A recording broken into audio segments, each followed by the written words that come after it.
Faça um bom dia. Tudo bem com você? Como é que você está? Já agradeceu ao bom Deus hoje pela sua vida, pelo seu amanhecer, pelo seu despertar, por essa nova oportunidade que Deus nos dá para reconhecermos os seus filhos pecadores, mas que estamos em busca de uma vida melhor, com mais dignidade, uma vida melhor, aproveitando aquilo que Deus deu de mais sagrado para nós, né? Que é mais um dia de vida.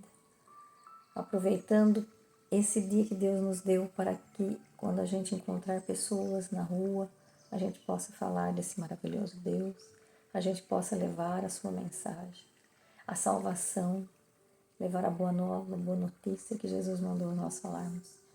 Levar essa boa nova do Apocalipse que Deus revelou a João para que ele pudesse revelar a nós, para que nós pudéssemos ficar cada vez mais próximos de Jesus. Então agradeça, porque esse é o nosso Deus. E ontem eu dizia para vocês que nós estamos vivendo, né, a última igreja das 7 igrejas, que nós estamos vivendo a última igreja, que é a Laodiceia. E se a gente for analisar a época, cada época que foi passando a história da igreja, né, representada pelas 7 cartas, nós vamos perceber que nós estamos em Laodiceia. E eu prometi para vocês que eu ia ler o capítulo todo, né, da igreja de Laodiceia. Então, ela está no Apocalipse capítulo 3, ela começa no versículo 14 e vai até o 22. Então, diz assim, quando, né, o anjo disse para João escrever, ele disse assim: escreva ao anjo da igreja de Laodiceia. Esse anjo aqui da igreja, normalmente eles diziam assim, os anjos são como as pessoas que estavam à frente, as pessoas que tomavam conta daquela igreja, né, que eram os líderes que levavam a fé, que ensinavam Jesus, né, para aquela igreja. Então ele era o anjo da igreja. Então escreva ao anjo da igreja de Laodiceia: assim diz o Amém, a testemunha fiel e verdadeira, o princípio da criação de Deus. Isso quem diz é Deus, né? Quem diz o Amém. Conheço sua conduta, falando para Laodiceia, conheço sua conduta. Você não é frio nem quente. Quem dera você fosse frio ou quente, porque é morno, né? Quem dera você fosse frio ou quente, porque é morno, nem frio nem quente. Porque é morno, nem frio e nem quente, eu estou para vomitar você da minha boca. Você diz, sou rico, e agora que sou rico, não preciso de mais nada. Pois então escute, você é infeliz, miserável, pobre, cego e nu. E nem sabe disso. Quer um conselho? Quer mesmo ficar rico? Então compre o meu ouro, ouro puro, derretido no fogo. Quer se vestir bem? Compre minhas roupas brancas para cobrir a vergonha da sua nudez. Está querendo enxergar? Pois eu tenho o colírio para os seus olhos. Quanto a mim, repreendo e educo todos aqueles que amo. Portanto, seja fervoroso e mude de vida. Já estou chegando e batendo a porta. Quem ouvir a minha voz e abrir a porta, eu entro em sua casa e janto com ele e ele comigo. Ao vencedor darei um prêmio. Vai sentar-se comigo no meu trono, como também eu venci e estou sentado com meu Pai no trono dele. Quem tem ouvidos, ouça o que o Espírito diz às igrejas. Então hoje eu vou, né, contar um pouquinho da história para vocês. Por que Jesus fala que ela é pobre, cega e nua? Veja, né? Ele diz que quem dera você fosse frio ou quente, ou seja, você fosse não ou fosse sim. Agora você ficar no meio termo. Aqui nos dizem, né, Aristóteles, o filósofo, que precisamos achar o equilíbrio em tudo. Será? Parece politicamente correto quando se diz que precisa buscar o equilíbrio em tudo. Porém, essa frase é biblicamente errada. Temos que ter equilíbrio em tudo. Será? Veja o que Jesus fala. Quem dera você fosse frio, frio é um extremo, ou quente, outro extremo. O morno aqui não seria o equilíbrio? O equilíbrio, vamos dizer, aqui na Bíblia, ele fala que Jesus vomita o morno. Então veja, o equilíbrio aqui não seria o morno? Então Jesus vomita o equilibrado? Sabe por que Jesus diz que vomita os mornos? Porque nas coisas de Deus eu tenho que ter equilíbrio nas coisas do bem, somente, não entre o bem e o mal. Por exemplo, eu preciso ter equilíbrio, por exemplo, em trabalho, lazer, mas entre céu e inferno não tem equilíbrio. Entre a fidelidade e a infidelidade não tem equilíbrio. Entre Deus e Satanás não tem equilíbrio. Não existe isso. Eu não tenho que ser equilibrado em tudo. Nas coisas de Deus, não. Entre Deus e Satanás, os dois querem você. Os dois querem você. É você quem decide que lado que você vai ficar. Ou você é frio, Satanás, ou você é quente, Jesus. O morno é o meio termo. O morno, Jesus vomita. Ele não aceita o morno. E nem o diabo aceita o morno. Olha que legal. Né? Porque o morno é aquele que provavelmente ele está a um passo de ir para o inferno. A um passo de ir para o frio. Né? É quente, morno e frio. Então você está mais longe, né, do quente do que próximo do quente. Então não seja morno. Você tem que ter equilíbrio em algumas coisas, sim. Como eu disse aqui, né, em trabalho, em lazer, entre decidir o que você vai fazer, mas entre o bem e o mal, entre Deus e o Satanás, não tem equilíbrio. Não tem equilíbrio. Entre o céu e o inferno não tem equilíbrio. Ou você é de um, ou você é de outro. Tem coisas que precisamos ser radicais. Sim, radicais. Por exemplo, eu posso roubar? Eu posso matar? Existe um equilíbrio entre roubar, matar, adulterar? Existe um equilíbrio? Não, não existe equilíbrio. Não existe um meio termo para as coisas de Deus. Não existe. A carta de Laodiceia eu vou contar para vocês um pouquinho agora para vocês entenderem. Na Turquia, Laodiceia era na Turquia. Veja, é um paradoxo essa carta, o enunciado dela, porque Laodiceia, ela era rica, ela tinha produção de têxtil, era uma cidade da Ásia Menor e produzia um tipo de lã escura de cabra que era caríssima. Então a moda na época era produzida em Laodiceia.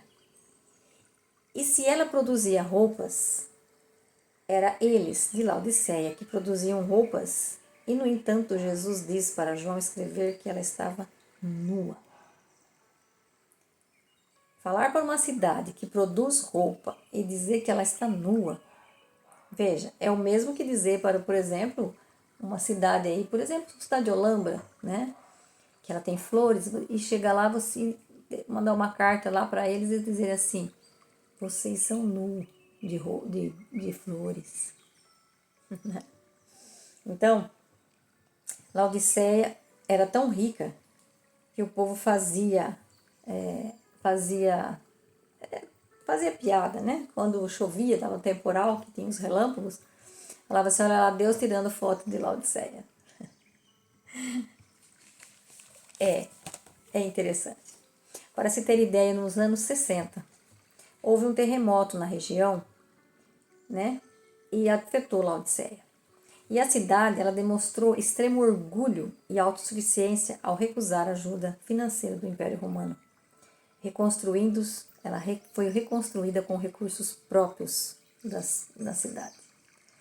De todas as cidades afetadas, a única que recusou o recurso do Império foi ela. Um cidadão chamado Polemos reconstruiu sozinho um estádio da cidade que tinha capacidade para 30.000 pessoas. Só ele, só um. Ele tinha até moeda própria. Era um banqueiro, com certeza. Então ela era produtora de têxtil, de tecido, rica. E Jesus, no Apocalipse, fala que ela era pobre e nua.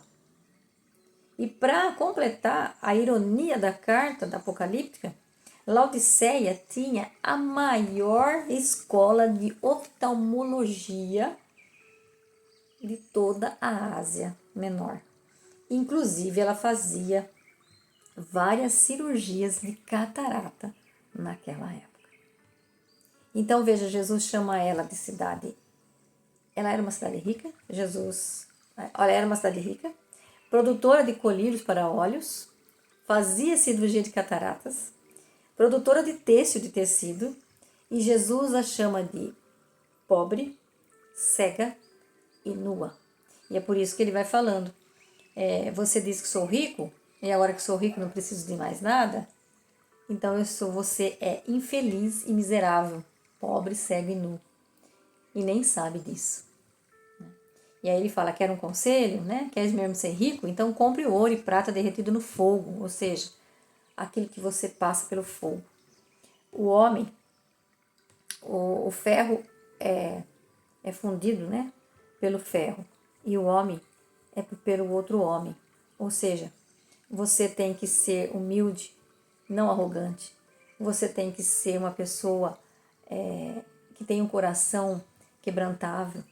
Não uma pessoa que eu sou poderoso, eu sou autossuficiente, não preciso de ninguém. Né? Nós nascemos precisando de alguém e morreremos precisando de alguém. Ninguém é autossuficiente que possa fazer tudo sozinho. Ninguém é tão rico que não possa, que possa viver sem depender de ninguém. Jamais, jamais. Então veja o paradoxo dessa carta, por isso que eu queria dizer e ler ela na íntegra e mostrar que nós estamos vivendo nesse momento a igreja de Laodiceia, porque isso representa o cristianismo hoje. Lógico que tem muitos cristãos hoje sofrendo ao redor do mundo, né? Não sei se vocês já ouviram falar, eu também não tinha ouvido até não estudar sobre isso, uma janela 1040, que é onde tem os países mais hostis ao cristianismo. Então, onde ser cristão nesses países é querer morrer praticamente, né? Por exemplo, Afeganistão, o Tibete, Iraque, China, Egito, a Arábia Saudita, né? Uns com maior lei de proibição, outros até menor, mas são lugares terríveis. O Paquistão, por exemplo, né? O cristão, ele sofre, igrejas são queimadas, cerca de 2% é cristão e 97% são muçulmanos. Então, enfrenta um dos ambientes mais hostis e perigosos do mundo, ocupando posições altas na lista mundial de perseguições. Cristãos sofrem ataques constantes, frequentes, incluindo igrejas sendo incendiadas e casas vandalizadas, muitas vezes motivadas por falsas acusações, né, de blasfêmia contra o Islã, Maomé, o profeta e Deus Alá. Todo cristão que vão para esses países sofre perseguições e risco de vida. Embora esses lugares os cristãos sejam muito perseguidos, e aqui no mundo ocidental os cristãos conservadores também, né, sofrem oposição nas universidades públicas, por exemplo, tem relatório de cristãos sendo ridicularizados por causa da sua fé, por serem conservadores. Apesar disso, de um modo geral, na situação aqui no ocidental que somos nós, né, nós ainda gozamos de liberdade religiosa. Por conta disso, eu estou aqui agora falando para vocês, né, sobre isso, enfim. Apesar disso, tem lugares ainda que o cristão sofre. Então, onde estamos hoje, temos liberdade cristã de falar de Cristo, né, para falar de Jesus, e ninguém nos proíbe. E é onde mais estamos na situação de Laodiceia, brigando por placa de igreja, por CNPJ, cristão detonando cristão na internet, né, um se achando melhores que os outros, um detonando o outro. Né? Hoje a igreja tem ouro e prata, mas não tem o poder para dizer, em nome de Jesus, levanta e anda. Isso quem disse foi um colega de John Hans. Né? John Hans é um influente filósofo político norte-americano que defendeu uma sociedade baseada na justiça com equidade. Então um amigo dele disse, falou assim, olha como a nossa igreja hoje é rica, cheia de ouro, cheia de prata. Né? Hoje se eu tivesse um mendigo na porta da igreja, a gente não falaria, né? Que a igreja é pobre, como está lá em Atos 3:6, né? João e Pedro estavam na porta da igreja e o mendigo pediu alguma coisa e eles disseram, não temos ouro nem prata, mas o que eu tenho, isso eu te dou, em nome de Jesus, levanta e anda. Hoje a igreja tem ouro, tem prata, mas não temos mais autoridade para falar, levanta e anda. Por quê? Hoje a igreja tem telão, tem ouro, né? Tem prata, mas o poder do Espírito, a unidade cristã, quantos escândalos por nome da fé. Cadê o cristão? Cadê a unidade cristã? Cadê os povos indo na sua igreja? Muitas pessoas vão na igreja e depois saem de lá e falam mal dos seus pastores, falam mal dos seus padres, falam mal das pessoas que participam da igreja. Né? Uns falando mal dos outros. Uns falando mal dos próprios irmãos da igreja. Que igreja nós estamos vivendo? Uma igreja cega, pobre e nua. Então é preciso que a gente pare, analise se nós estamos ou não vivendo a Laodiceia. E se estamos vivendo a Laodiceia, estamos mais próximos da vinda de Jesus Cristo. E Jesus disse que na sua vinda, muitos, por falta do amor, né, o amor se esfriará. E nós estamos vivendo isso. Vocês percebem que qualquer coisa que coloca na internet hoje, as pessoas ficam atacando, né, uns aos outros. Você vê no trânsito, hoje ninguém tem mais paciência, ninguém tem mais empatia, não se coloca no lugar do outro, não sente a dor do outro, não sente o sofrimento do outro, ou seja, não tem mesmo empatia. Então nós estamos cada vez mais vivendo aquele momento que Jesus fala. Por conta disso, o amor de muitos se esfriará. Estamos vivendo isso, gente, infelizmente. Então, quantos cristãos, né, ao invés de se limitarem a defender a Bíblia, né, gastam o tempo para criticar, detonar outro cristão. O prazer é ser especialista em detonar pessoas. Nós achamos que temos tudo e não reconhecemos que somos pobres, nus e cegos. E aqui eu vou contar uma história rapidinha, né? Existia a história dos palhaços numa aldeia. Não tinha numa aldeia, né? A rotina da pessoa, do pessoal daquela aldeia era ir para o trabalho, né? Que ficavam 5, 10 quilômetros da aldeia. Eles iam, trabalhavam, voltavam para casa, tomavam um banho, comiam alguma coisa, escurecia e iam para a cama dormir. E assim era a rotina da vida deles. De repente, na aldeia chegou 2 palhaços. E esses 2 palhaços começou então a alegrar a vida daquelas pessoas que antes não tinham uma diversão. Então agora eles iam trabalhar, voltavam, tomavam um banho, jantavam e iam para o circo, né, vamos dizer assim, para a aldeia, para o lugarzinho onde ficavam os palhaços, para se divertirem. E aí era uma alegria total, né? Eles davam muita risada, os palhaços faziam as palhaçadas e eles ficavam alegres, iam para casa felizes, dormiam mais felizes, iam trabalhar felizes, contentes, dando risada, e não vendo a hora de terminar o trabalho para que eles pudessem voltar e ir de novo assistir as palhaçadas. O que aconteceu um certo dia? Um certo dia a aldeia começou a pegar fogo. Os palhaços, já estava quase na hora dos palhaços se prepararem, né, para esperar o povo, e eles começaram a se vestir. E foram ao encontro dos trabalhadores, dos moradores da aldeia, e vestidos de palhaços. E quando o pessoal viu eles chegando, nossa, hoje eles vieram até nós, e já começaram a rir.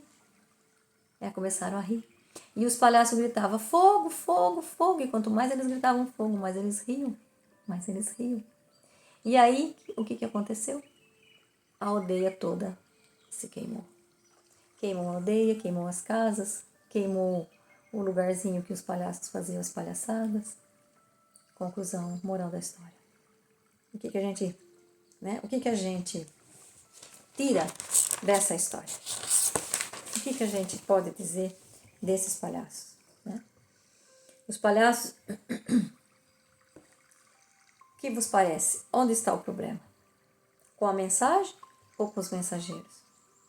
Aqui os palhaços vestidos de palhaços não condiziam com aquela mensagem que eles estavam trazendo. Aí está o problema. Quando o que eu falo não condiz com a vida que eu pratico, a vida parece uma piada. Eu falo que Jesus em breve voltará, mas eu não vivo uma vida que condiz com alguém que está esperando Jesus voltar. Eu falo que Jesus mandou, a gente amar o próximo como a nós mesmos, como a ti mesmo, amar o próximo como a mim mesmo. E eu fico falando mal do irmão, da irmã, fazendo fofocas, brigando nas redes sociais.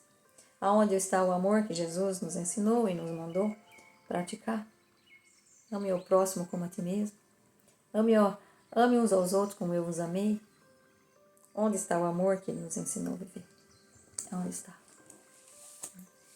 Percebem, não? Então, ao invés de anunciar a verdade, só querem combater o erro. O que eu quero, o que eu faço? Eu anuncio a verdade de Jesus ou eu quero combater o erro? Eu preciso combater o erro? Ao invés de falar de Jesus e de seus ensinamentos, as pessoas falam mais de Satanás do que de Jesus, porque estão querendo combater Satanás, mas esquecem de falar e anunciar Jesus. Veja, quando eu sou especialista em denunciar demais, eu acabo não anunciando e só fico criticando pessoas. Aí o que acontece? Se você fala o que você não vive, as pessoas vão rir de mim, como na história dos palhaços. Como falar de coisas sérias vestido de palhaços? Como anunciar Jesus, que é amor, paciente, benevolência, domínio de si? Se eu na rua brigo no trânsito, gosto de dizer comigo bateu, levou, não levo desaforo para casa. Ou seja, não vivo como quem está esperando Jesus voltar. Veja, os apóstolos já diziam após a morte de Jesus, arrependam-se e creiam, porque Jesus volta em breve. Jesus vai voltar em breve. Por isso não sabemos a hora, porque ele já anunciava 2000 anos atrás, um pouco menos, 1900 anos atrás, ele já anunciava que Jesus voltaria para que a gente ficasse atentos. E talvez o tempo tenha feito com que a gente fale, não, Jesus não vai voltar logo, então eu vou para aproveitar, não vou amar, não vou respeitar, não vou. Mas se Jesus não volta, não esqueçamos que a primeira morte chega. Lembra que a gente dizia da segunda morte? A primeira morte chega. Mesmo que Jesus não volte antes, a primeira morte chega, essa morte carnal aqui, nós vamos morrer. Se Jesus não chegar até enquanto a gente está vivo, ele vai chegar depois que nós tivermos morrido. Mas nós não esqueça que nós ressuscitaremos. E que até quando nós estamos vivos, nós temos nós temos a obrigação e nós temos aí então a condição e temos a opção de escolhermos sermos de Cristo ou sermos de Satanás. Depois que morrermos, não tem mais como fazer isso. A nossa arrependei-vos e creiam porque Jesus vai voltar em breve é até quando você morrer nessa vida terrena ou quando Jesus voltar, o que aconteceu primeiro. Porém, não se esqueça que quando Jesus voltar, todos nós ressuscitaremos e então haverá um julgamento final. E aqui eu não estou julgando ninguém, eu estou simplesmente dizendo, analise a sua vida. Analise aquilo que você faz. Será que você está vestido de palhaço, tentando gritar fogo? Que você reflita isso um pouco mais na sua vida e que você faça hoje o dia mais maravilhoso de sua vida. Fique com Deus, um beijo no seu coração.